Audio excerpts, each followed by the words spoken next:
Mark Ashurst-McGee is the Senior Historian of the Church History Department and the Senior Research and Review Editor for the Joseph Smith Papers. He also serves as a specialist in document analysis and documentary editing methodology. He also holds a PhD in history, and with that short introduction, we're going to turn the time over to Mark.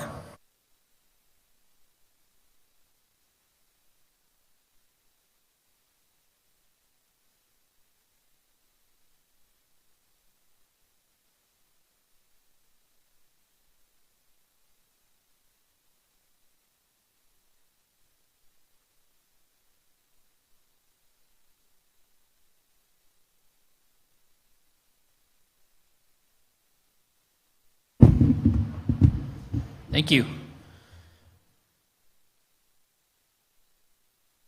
All right. Hang on one moment here. Okay. Now this screen's gonna match that projection, right? Or oh, you're putting me in the little site in the corner. Okay, got it. All right, so today I'm going to talk about Joseph Smith's new translation of the Bible, commonly called the JST, his apparent use of Adam Clarke's Bible commentary, and the question of plagiarism, which has been raised recently. There's been a lot of talk about this recently based on a study which has just come out showing these parallels between the new translation, Joseph Smith's new translation of the Bible, and Adam Clarke's Bible commentary. I'm going to try to give a quick overview of everything I'm going to talk about so that things will kind of make sense as we go along. So, for background, between 1830 and 1833, Joseph Smith worked on the new translation, or Joseph Smith translation, of the King James Version of the Holy Bible. Extracts from the Joseph Smith translation appear in the Pearl of Great Price as the books of Moses and Joseph Smith Matthew.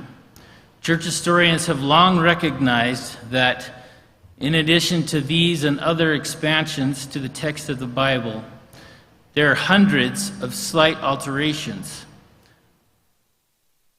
that require no revelation or inspiration and are more plausibly explained as a simple modernizing of the text, from the 17th century King James English to the 19th century Latter-day Saints.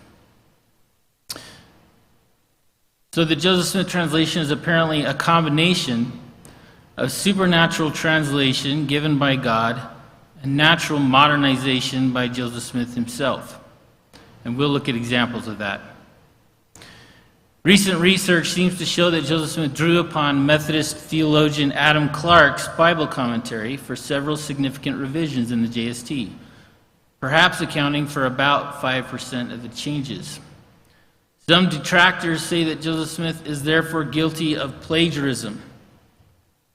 However, the word plagiarism means borrowing without attribution. Joseph Smith never published the JST as he had planned, so we do not know how he would have presented it.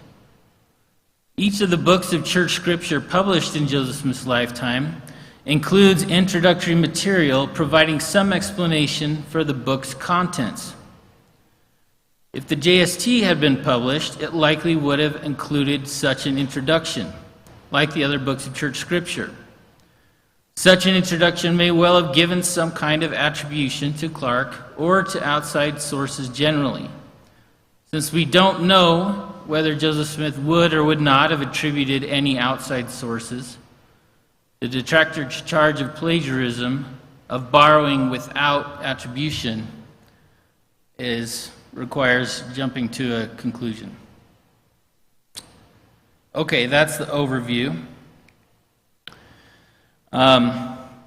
So this new study on the Joseph Smith translation is published in this recently published book, Producing Ancient Scripture, that I helped to co-edit with Mike McKay and Brian Hauglid. And actually talked about the book and the issue of the plagiarism issue on the Fair Mormon blog just last week. and I think the book is set to get roasted next week on the Fair Voice podcast, which is fine, because you got to have a thick skin in this business. So let's look at this article then. It's called A Recovered Resource, the use of Adam Clarke's Bible commentary and Joseph Smith's Bible translation, by Thomas A. Waymont and Haley Wilson Lamont. Okay, and this is the guy they're talking about, Adam Clarke. This is a likeness of him in the frontispiece to the Bible commentary. It's actually a complete text of the authorized version of the Bible with extensive annotations. So let's just look at a few quick examples to get a feel for exactly what we're talking about here. Here's one example from John 2:24. But Jesus did not commit himself unto them because he knew all men. In the JST, men is revised to things, which is the same change given in Clarke's commentary. All right, let's look at Romans 14:23. And he that doubteth is damned if he eat, because he eateth not of faith. For whatsoever is not of faith is sin. JST revises damned to condemned. This is the exact same change advised in Clarke's commentary. So if you eat the wrong thing at the wrong time, you're not absolutely going to hell forever. Here's a third example from Romans 11:2. Wot ye not what the Scripture saith of Elias, how he maketh intercession to God against Israel? In the JST, intercession is revised to complaint. This same change is recommended by Clarke in his commentary. So we'll look at one more that's kind of interesting and fun that you might be familiar with, which is that in the JST, the Song of Solomon is rejected as uninspired. That's kind of interesting because Clarke argues strongly against the Song of Solomon. He says, this is erotic love poetry, and it doesn't say anything about Jesus or the gospel. And he essentially rejects Song of Solomon, and the JST does as well. So there's a few examples. There's many more. I'm not going to keep going. I just wanted to give you a bit of a taste of that, and I've picked examples that make for simple slides, but there are many examples like that. I reckon that there's going to be other scholars that come forward and really push back against this idea that the JST is using Clarke. I'm looking forward to seeing that scholarship.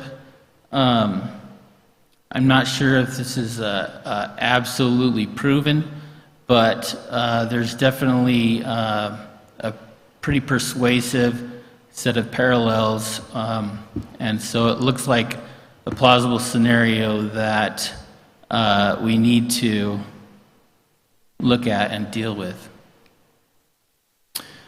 Okay, so back to the article. In this chapter of the book, they lay out several of these different examples of parallel text, and I'm going to go to some of their conclusions in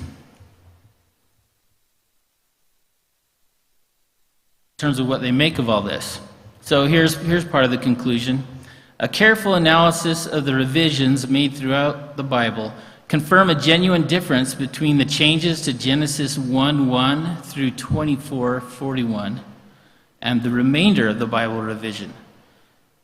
The difference may be explained by a change in the mechanics of the translation process.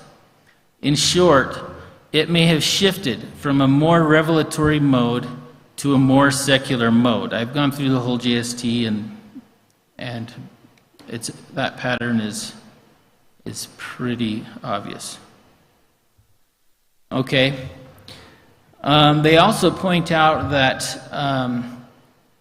in the large expansions of material about Moses and Enoch and the last days in Matthew chapter 24, those are pretty obviously intended to be understood as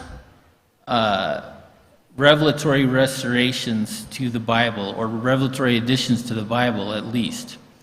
And Wayment and Wilson Lamont did not find any trace of Clarke's influence in those major expansions that we have canonized in the Pearl Great Price. So that's noteworthy. And here's another part of their conclusion. The echoes of one of Smith's earliest revelations, in which the voice of the Lord admonished Oliver Cowdery to study it out as part of the translation process, are now much more obvious in Smith's Bible translation process. This encouragement to study it out could mean more than simple mental exertion.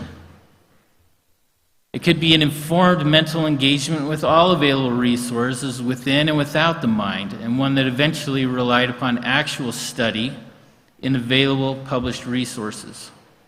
Joseph Smith leaned into the logic of the revelation. All right, so those are their conclusions at the end of this chapter in the book. And now we're going to talk about the parting of the ways between these two co-authors. And we'll start with Haley Wilson Lamont. This is her graduating from Brigham Young University. And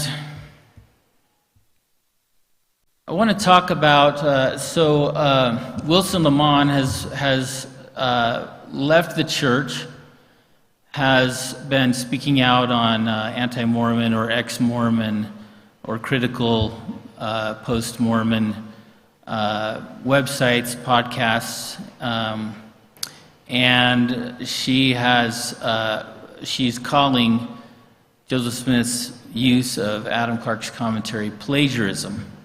So let's just see exactly what it is that we're addressing today, what this issue is that we're addressing.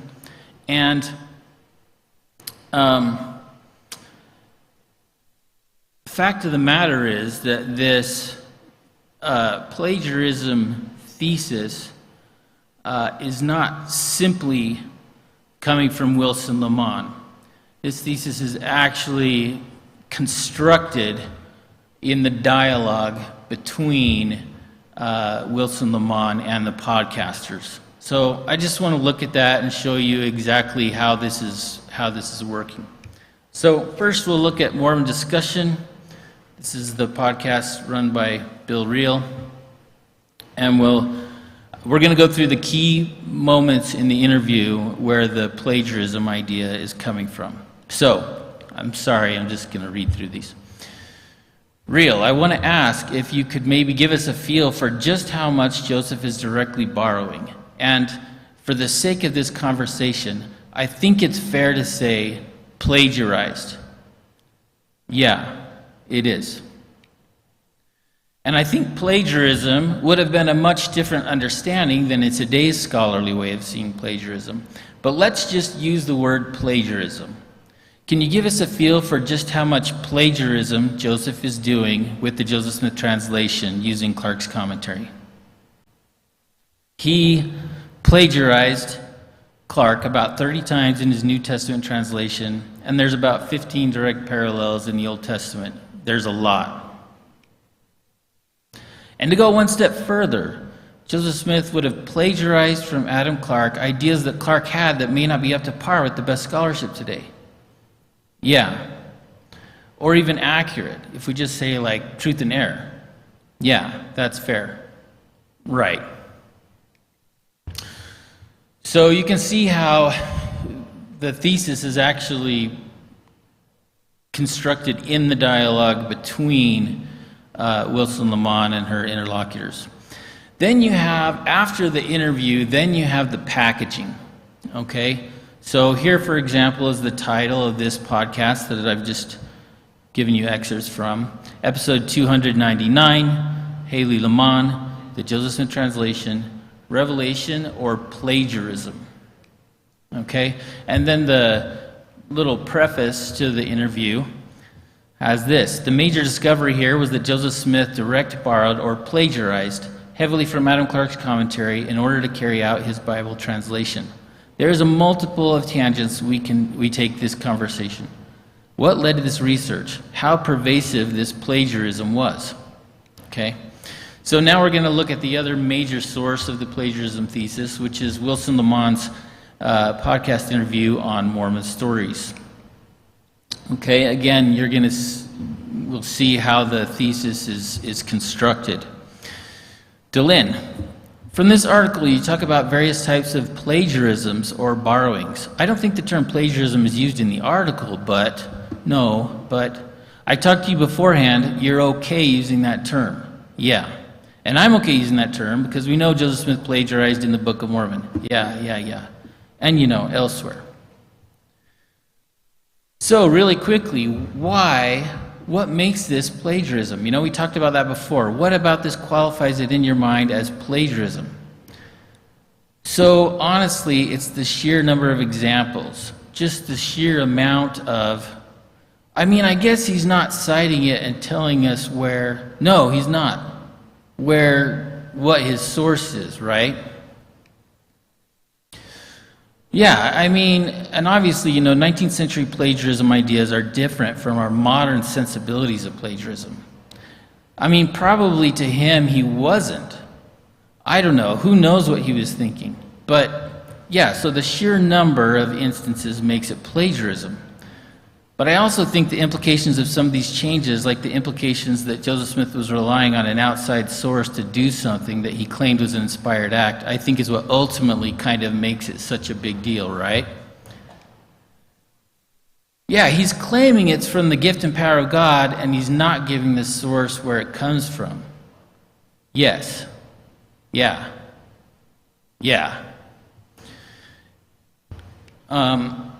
Okay.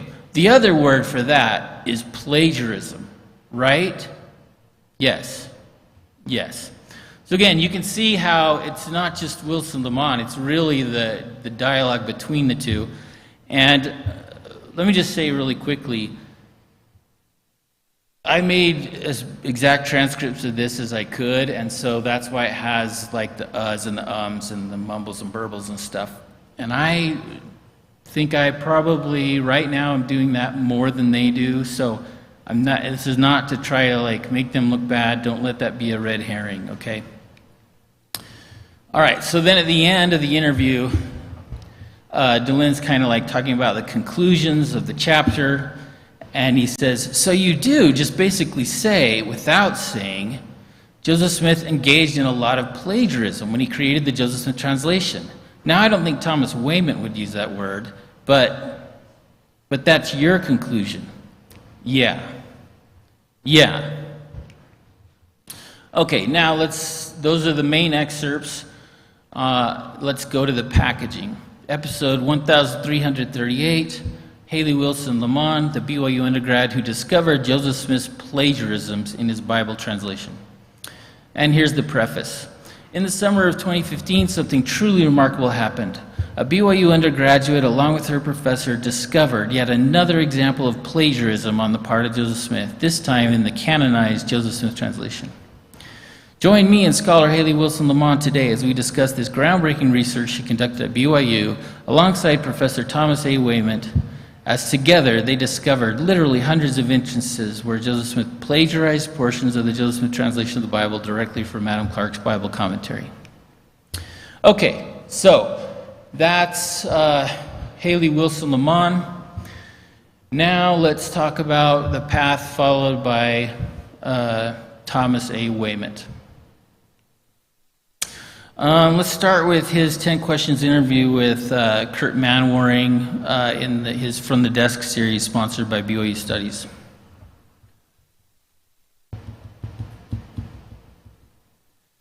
Okay. In this interview, Wayment says, when news inadvertently broke that a source had been uncovered that was used in the process of creating the JST, Some were quick to use that information as a point of criticism against Joseph or against the JST. Words like plagiarism were quickly brought forward as a reasonable explanation of what was going on. To be clear, plagiarism is a word that to me implies an overt attempt to copy the work of another person directly and intentionally without attributing any recognition to the source from which the information was taken. And then he says the way he looks at it. To the best of my understanding, Joseph Smith used Adam Clarke as a Bible commentary to guide his mind and thought process, to consider the Bible in ways that he wouldn't have been able to do so otherwise. Joseph didn't have training in ancient languages or the history of the Bible, but Adam Clarke did.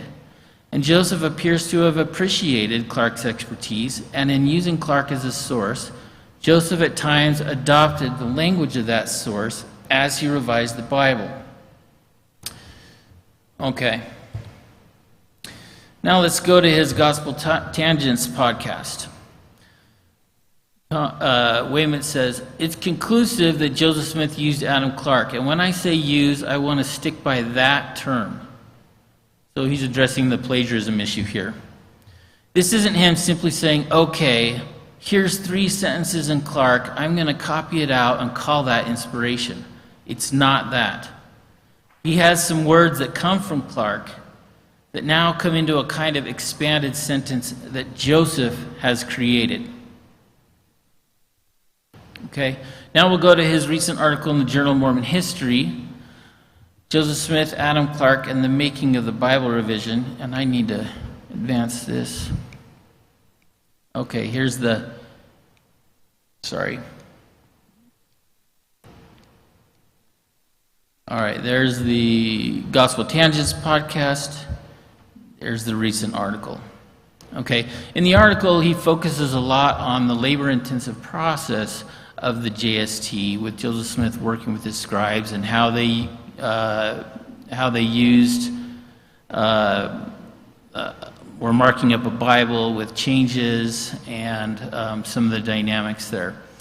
And he also talks about the kinds of changes that are made that appear to be related to Clarke, and shows how the use of Clarke is very selective, and how the use of Clarke is often adapting what's there. So he really presents it more in terms of a creative utilization or a critical utilization, as opposed to like massive hunks of direct borrowing or plagiarism. Okay. All right, so let's just talk about this framing in the first place. If we're framing this kind of borrowing as plagiarism, is that problematic? So first of all,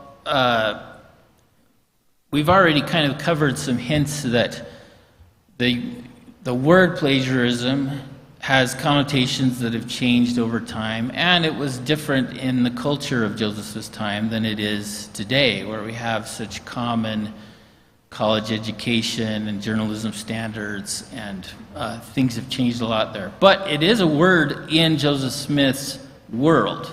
Okay, so here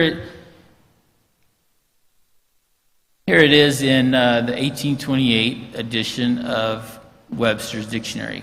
Plagiarism, the act of purloining another man's literary works. So you've got some sexism there, fitting the time. The act of purloining another man's literary works, or introducing passages from another man's writings and putting them off as one's own. Literary theft. So it is a word in Joseph Smith's culture, not entirely different from somewhat close to our current understanding. But then there's the issues of what actually constitutes plagiarism in our culture, and what actually was considered plagiarism in Joseph Smith's time. Okay. Some other ways to think about this are offered in this new book, The Pearl of Greatest Price, by Terrell Givens with Brian Hauglid. And Givens talks about this concept of bricolage, where Givens is kind of a historian of Western civilization and culture and literature. And he talks about how everything is always influencing everything, everyone's always recycling and remixing things, but they do it in different ways. They break down parts and rearrange them in different ways. And this is a concept that the anthropologist or sociologist Levi-Strauss calls bricolage, and Givens talks about that. Okay, here's another recent treatment that is a different way to look at this. Sam Brown's new book, Joseph Smith's Translation. And he recently just did a 10 questions interview, and the last chapter in that book, he talks about the Mormon temple endowment and some of the elements of Freemasonry that appear there. And, oops, back up. Okay. And there's a great quotation there where he kind of explains this idea. There's definitely a thread of repurposed Masonic ritual in the endowment, but the Masonic component is more like several pieces of brightly colored string in a robin's nest, rather than the entire structure. We shouldn't confuse components with the whole. Okay, in logic, that's the fallacy of division, that what's true of the whole is also true of the parts. Or the flip side of that would be the fallacy of composition. What's true of the parts is true of the whole. Okay, now I'm going to talk about one more idea here, which this is from Steve Fleming's dissertation, where he's talking about E.P. Thompson's evaluation of the sources of inspiration drawn upon by William Blake. Blake's sources of inspiration, Blake never cites any sources of inspiration, so there's lots of scholarly literature kind of battling over what influenced him or what inspired him. All right, so there's Blake. You know, he's this famous English poet, painter, mystic.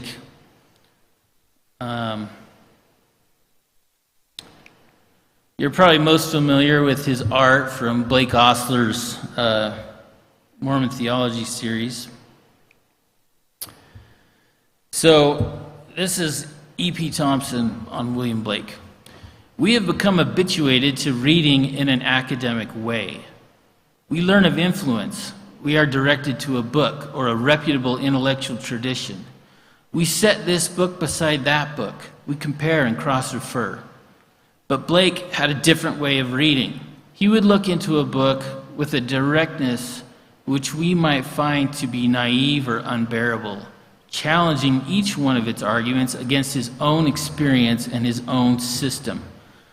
He took each author, even the Old Testament prophets, as his equal or as something less, and he acknowledged as between them.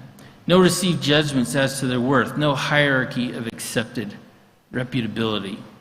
So this kind of explains how Blake has this different way of reading, and maybe almost like kind of a prophetic posture where he's considering himself standing shoulder to shoulder with the prophets and measuring everything against this inner spirit of truth inside of him. It kind of makes sense why he never cites anybody. This is kind of a different way to look at the issue. Okay. So another problem with the plagiarism thesis and most critique against the JST is that it sets up a straw man of what Mormons are supposed to believe the JST is, Latter-day Saints are supposed to believe it is. So let's just go to the Bible dictionary really fast. Joseph Smith translation, a revision or translation of the King James Version of the Bible. Okay. Here's another example. Robert J. Matthews, quoted in the Ensign magazine, the church periodical, "The translation was not a simple mechanical recording of divine dictum, but rather a study and thought process accompanied and prompted by revelation from the Lord." So revelation prompts Joseph Smith to enter into this study and thought process, and as he's doing this study and thought process, he's accompanied by revelation from the Lord. But it's not ruling out the possibility of any little change not being a direct result of pure revelation with no thought in his own mind. Okay, so let's get into the nitty-gritty on this for just a few minutes so you can see kind of what I mean when I talk about mundane changes or modernizations. Okay, here's just one simple example. This is the JST for Mark 12:32. "There is one God, and there is none other but He." And in the JST, Joseph Smith changed He to Him. There is one God, and there is none other but Him. There are hundreds of changes like this in the JST. Do we have to assume, must we assume, that when Joseph Smith changed He to Him, he meant for us to understand that change as a result of pure revelation? That's the question. So I recently went through the JST, so this made a huge impact on me. All right, let's just look at, there's several examples of modernization where he's taking 17th century King James English and making a modern adaptation for 19th century Latter-day Saints. Okay, changing thee to you, changing thou to you, changing ye to you. There's about 82 instances of changing ye to you. Do we have to believe that every single one of those instances of changing ye to you must be a direct result of revelation and that Joseph Smith means for us to accept it that way? Okay, let's look at some more. Wotteth to knoweth, wot to know, wist to knew, holpen to helped, dwelt to dwelt, shout to shall, draweth to draw, seeketh to seek, spake to spoke, gat to got, bewrayeth to betrayeth, hath to has, hast to has, afore to before, aforehand to beforehand, alway to always, amongst to among. And again, there are hundreds of these. By my count, I made a register of all these. By my count, there's over 1,200 changes like this. Do we have to assume that Joseph Smith, when he changed amongst to among, that every time he did that, he meant for us to understand every single instance of change like that to be the result of pure revelation? I think it's theoretically possible that Joseph Smith saw the whole JST as inspired in terms of being generally inspired to modernize all these hundreds of words.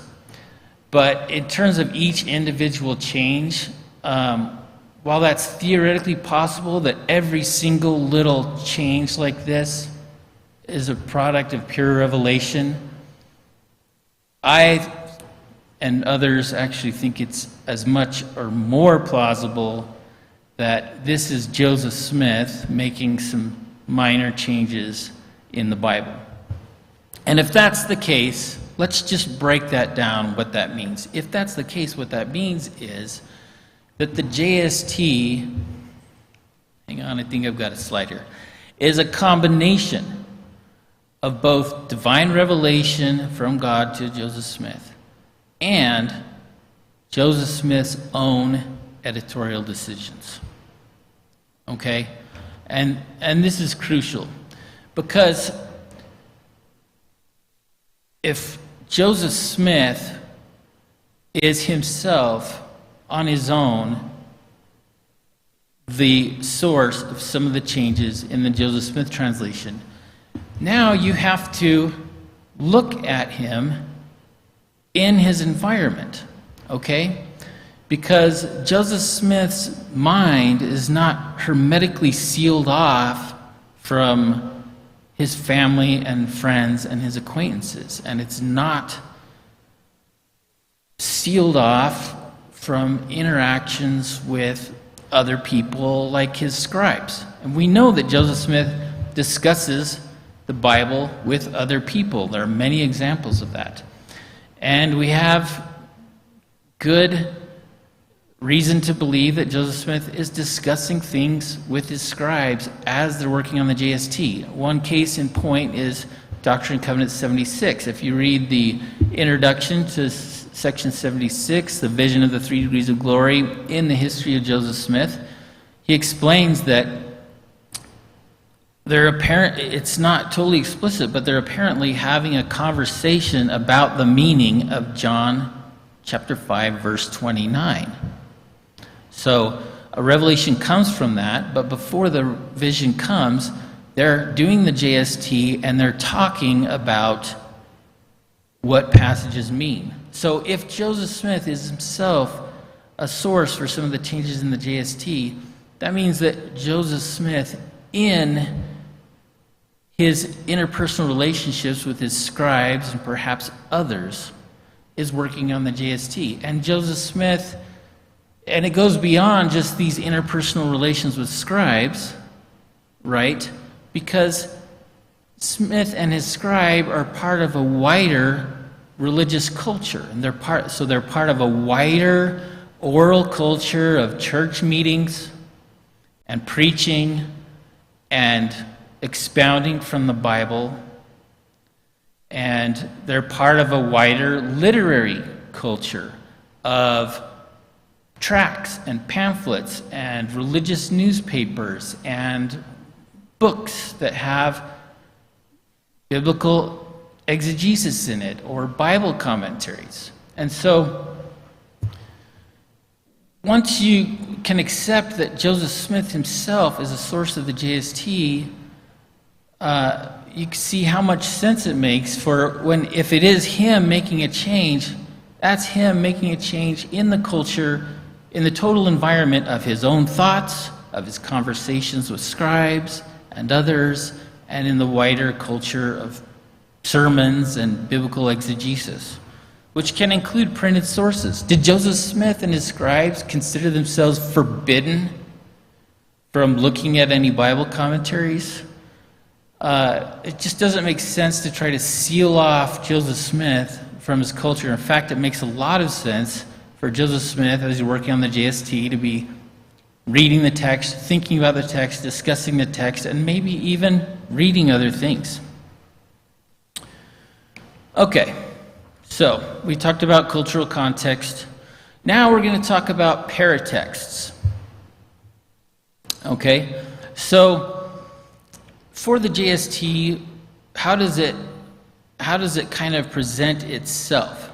So here's the cover for copy 1 of the New Testament changes. And you can see it says, the first book of the New Testament translated by the gift of God. Okay? And this is the head note inside the book, a translation of the New Testament translated by the power of God. These are 2 examples of several others where the JST clearly presents itself as a revelatory translation. Okay? Now here's the head note in the front of New Testament Manuscript 2. Kirtland, Geauga, Ohio, April 4th, 1831. A translation of the New Testament by Joseph Smith, Jr. Okay, so let's compare those. A translation of the New Testament translated by the power of God, that's it. That's the New Testament 1 manuscript head note. And the New Testament 2, manuscript 2 head note, a translation of the New Testament by Joseph Smith. Okay, now, We could make too much of that. The second title, I don't think, is implying that they no longer consider the JST to be a product of revelation. But the timing between New Testament Manuscript 1 and 2 is around the time when Joseph Smith finishes the major expansions in Genesis, and they move to the New Testament and start using, comparing the Synoptic Gospels, and apparently this is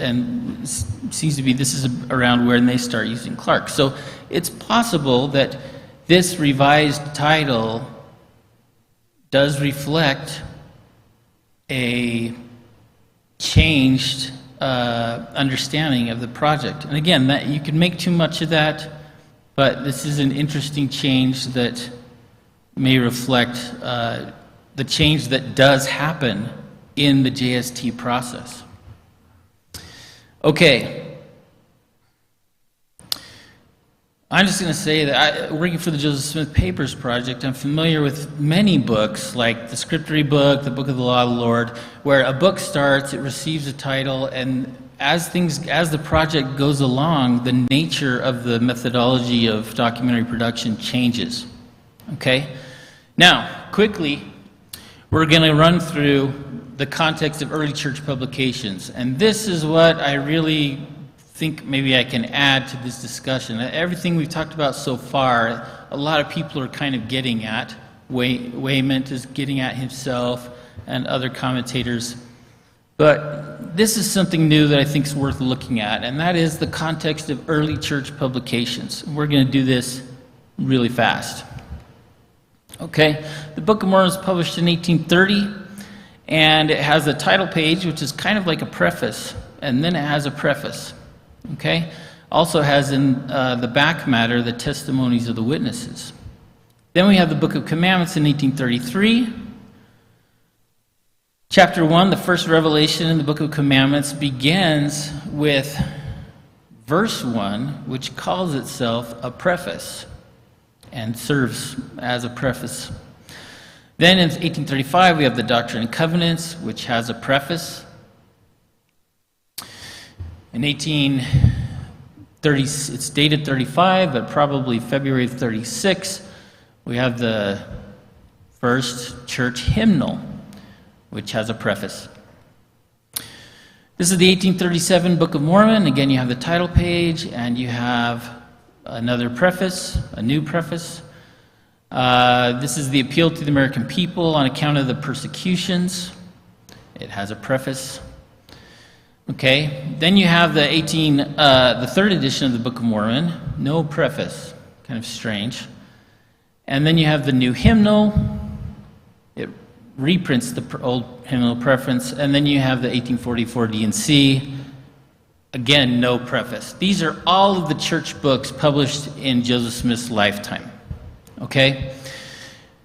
If there's a pattern there, maybe it's that church books have prefaces, and then when they're reprinted, they have a slightly longer preface, and then in the third edition, the prefaces get dropped for some reason. I don't know why, but maybe it's because these books now have a reception history in the community, and people know what they are. Okay, I'm wrapping it up now, quickly. We're going to zip through these again, and I'll just make a couple observations, and then we'll be done. Really quickly, I just want to show you here, this is the preface for Adam Clarke's Bible commentary.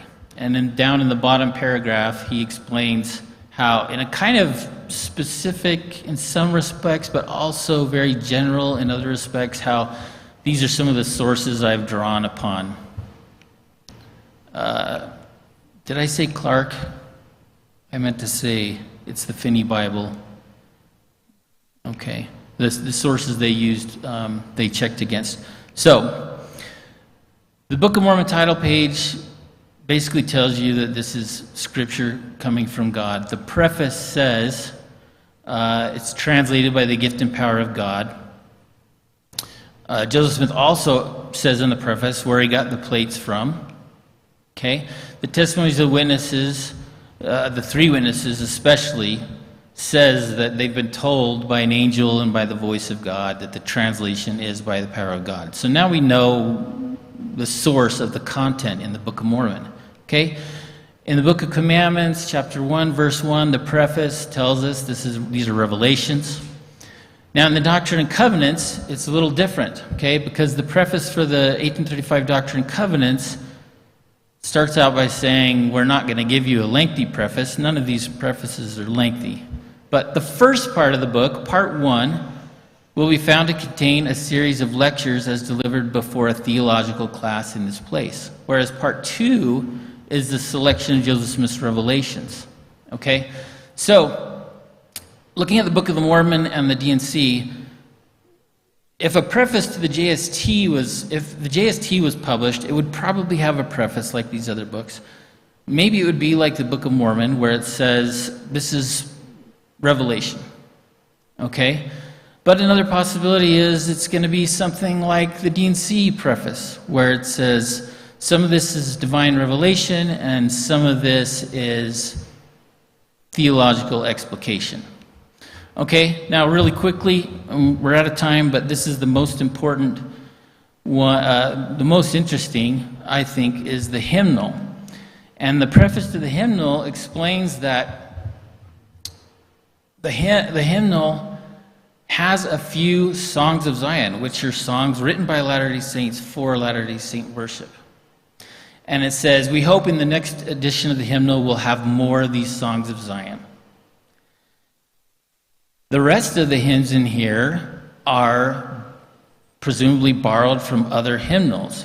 And the preface says that some of them have been adapted to their faith, the Latter-day Saints' faith and belief in the gospel. And that can be demonstrated how some of the hymns are adapted. Okay? So, looking at this precedent, we could guess that if the JST were published, its preface might say, some of these changes are from Joseph Smith, and others are borrowed and adapted. Okay, and then I won't go into the next Book of Mormon, but there's more information there on the source. Okay, and so I'm going to wrap it up by trying to say exactly what I'm trying to say here by reading it out. I need to help myself here, okay?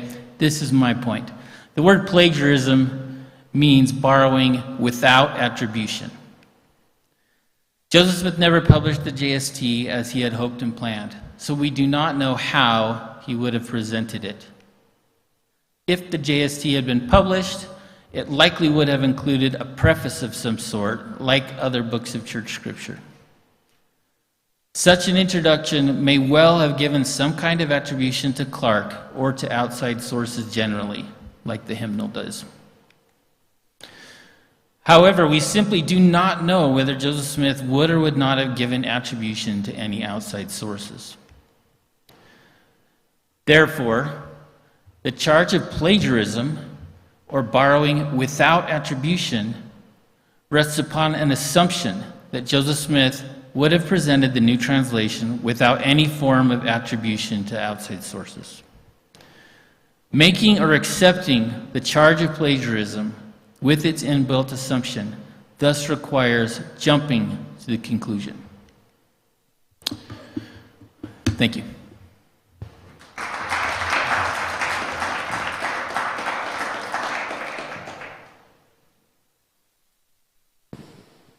Thank you for letting me go over. You're fine. You did well. That's good. So a few questions. The first question has to do with the general assumption about the Joseph Smith translation, and you addressed it somewhat, but I'm going to ask you a different way.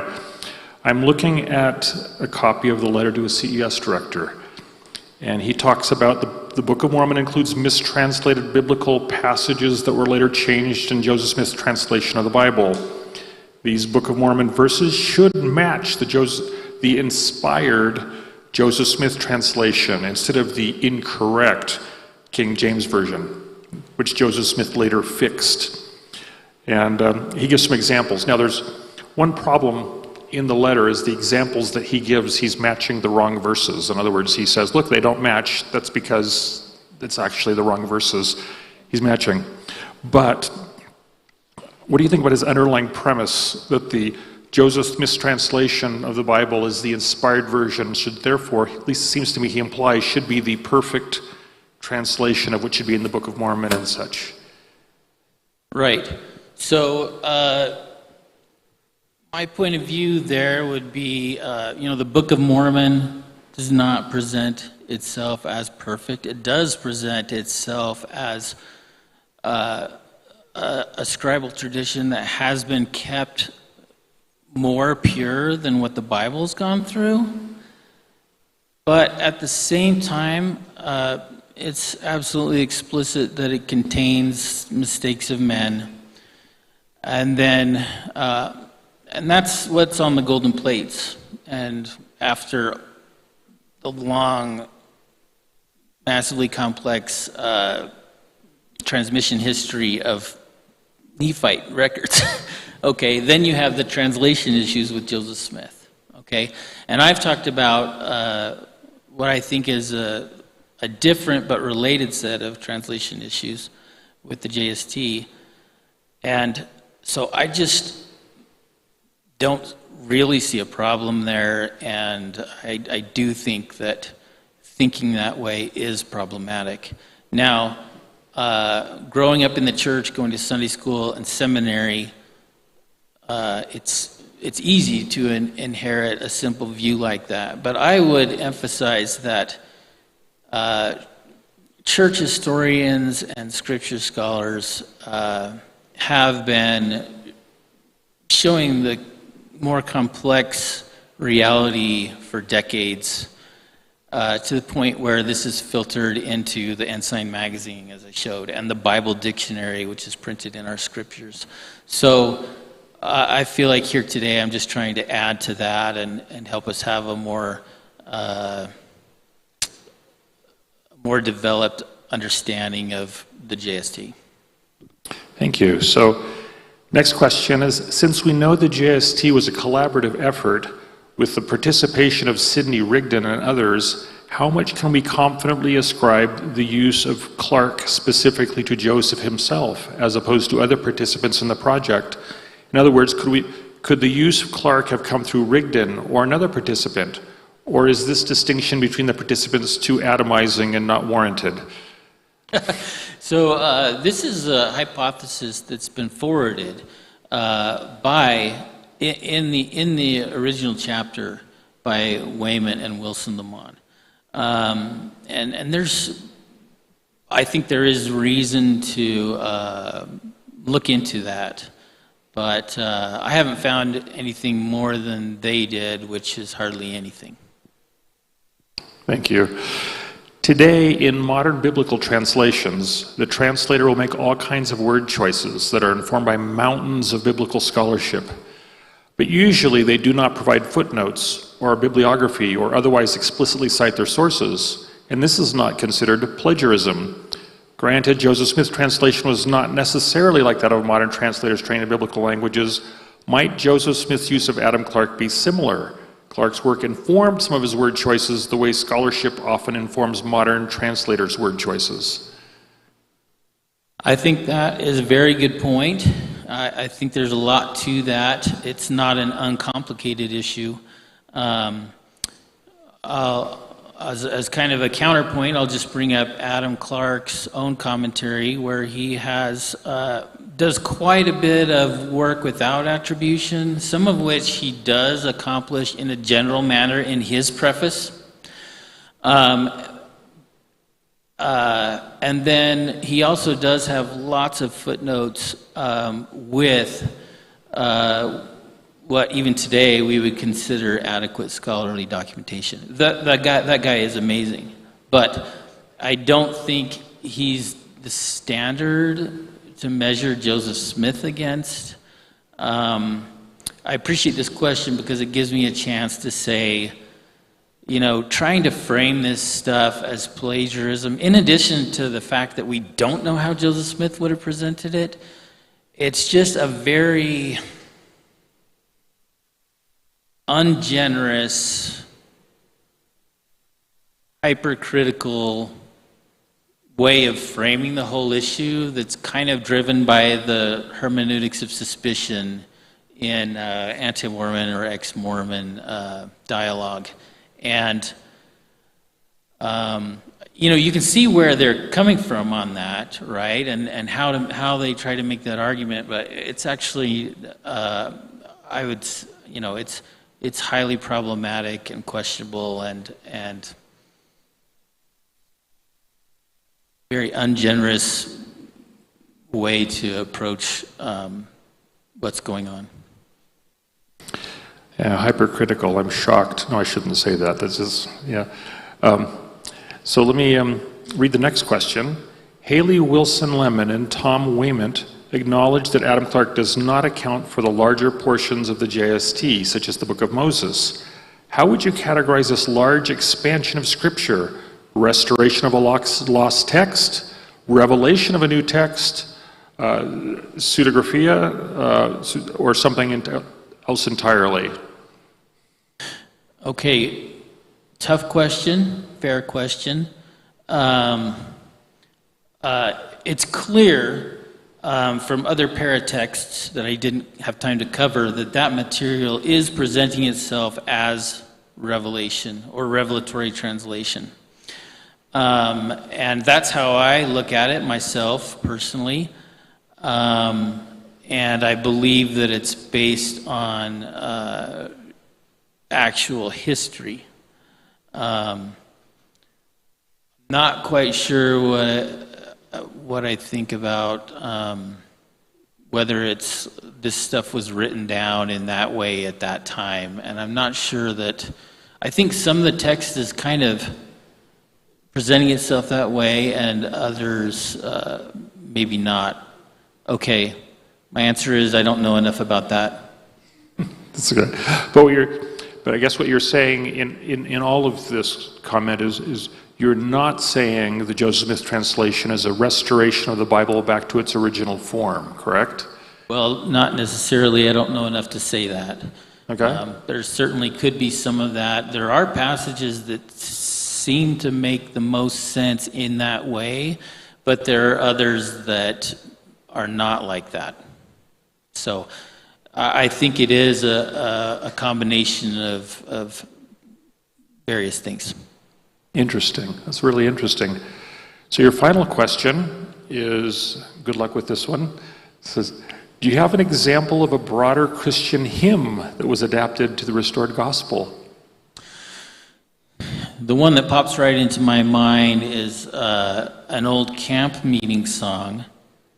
And I'm sorry, I can't remember the title, but William W. Phelps adapts it, just like it explains in the preface to the church hymnal, adapts it for Mormon usage, and he changes this kind of generic camp meeting salvation song to a song about the Lamanites. So that's a very clear and specific instance of exactly what the preface to the hymnal is talking about, borrowing material from outside, bringing it in, and adapting it to the needs of the church. And that's exactly how I would look at the Adam Clarke commentary utilization. It's consulted, selectively utilized and adapted to make the Bible more understandable, and that Joseph Smith is not necessarily intending that readers take that as an instance of pure revelation. Thank you. We really appreciate your time, and thank you very much. Now, we went a little long on this session, so we're going to take a 5-minute break, and in 5 minutes we'll come back.